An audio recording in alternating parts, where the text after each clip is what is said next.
Dear students, this is the continuation of last day lecture. Let us find out relation between magnetic flux density and magnetic field intensity. We have this well-known relation B equals to mu into H. Mu is the permeability of the medium, and we have this relation mu equals to mu naught into mu r.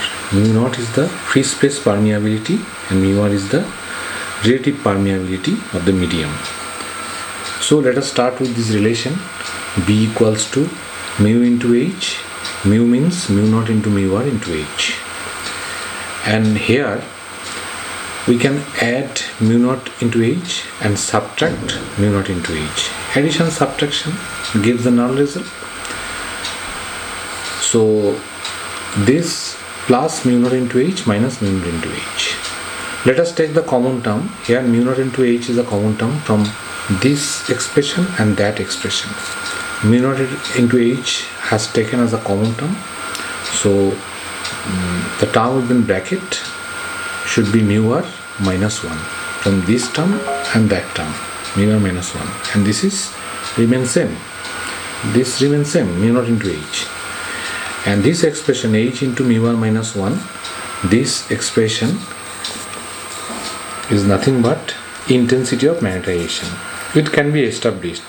I do not go into details about this relation, how to establish this relation, but for the timing just remember this relation. The intensity of magnetization M equals to H into mu r minus 1, and mu r is the relative permeability. So in place of H mu r minus 1, let us put the value of M. So it becomes mu naught into H plus mu naught into M. So finally mu naught into within bracket H plus M. So this is the relation B equals to mu naught H plus M. This is very powerful relation, not only for solving various numerical problems in semester exam, but also it has importance in various engineering applications. Next, we consider another powerful relation between chi m, susceptibility, and the permeability, chi m and mu. Let us start with this relation. By definition, you know, chi m equals to m by h, so m equals to chi m into h. And just before few seconds we have established this relation B equals to mu naught into h plus m. In place of m, let us put the value of chi m into h. So in place of m, we put the value chi m into h.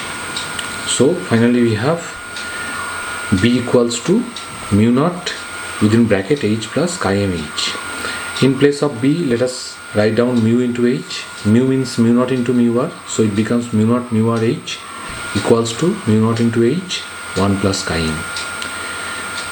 Omitting mu naught into h from both sides, we have mu r equals to 1 plus chi m. This is another powerful relation between mu r and chi m. This can also be applied to solve various types of numerical problems. So next important relation, basic relation of magnetic material, that is the magnetic dipole moment, magnetic dipole moment. So we consider this magnetic dipole, south pole, north pole. 2L is the small distance between them, M is the field strength, pole strength. So pole strength times distance, that is the vector quantity, is a vector quantity and called magnetic dipole moment. It is directed from south pole to north pole. Now let us take a problem where we can use this relation.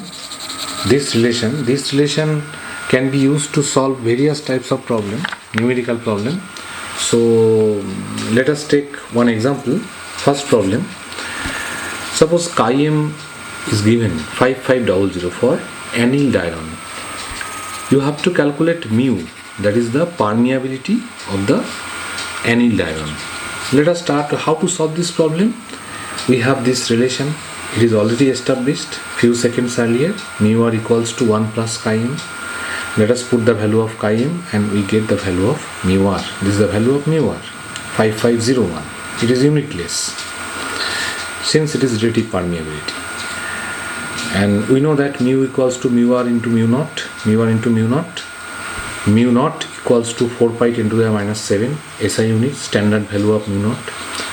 Free space permeability, and this is mu r is already calculated. So after simplification we have this value 7 10 to the power minus 3 Tesla meter ampere to the power minus 1. This is the SI unit of mu.